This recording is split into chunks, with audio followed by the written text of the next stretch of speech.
ഇന്നലത്തെ എൻ്റെ ഒരു ഗംഭീര പരീക്ഷണത്തിന് ശേഷം ഇന്നും എന്തെങ്കിലുമൊക്കെ പരീക്ഷിക്കാൻ മുട്ടി നടക്കുമായിരുന്നേ. അപ്പോഴാണ് അടുക്കളയിൽ വെറുതെ കിടക്കുന്ന ഈ നേന്ത്രപ്പഴങ്ങളെ കണ്ടത്.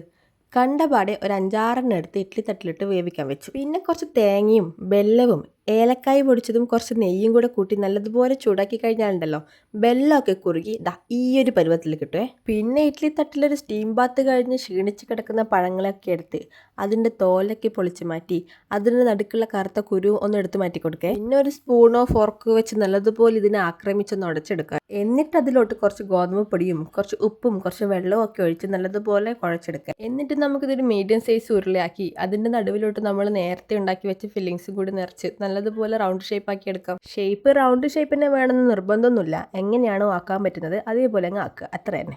ഇനി ഒരു 10-15 മിനിറ്റ് ആവിയും കൂടി കെട്ടിക്കഴിഞ്ഞാൽ ഇന്നത്തെ പരീക്ഷണം ഇവിടെ പൂർണ്ണമായിട്ടുണ്ട്. പിന്നെ ഇതിൻ്റെ പേരെന്താന്ന് ചോദിച്ചിട്ടൊന്നും ആരും വരരുത്. ഇതിൻ്റെ പേരൊന്നും എനിക്ക് അറിഞ്ഞൂടാ. നിങ്ങൾക്ക് ഇഷ്ടമുള്ള പേരിട്ടങ്ങ് വിളിച്ചോ. ഓക്കെ.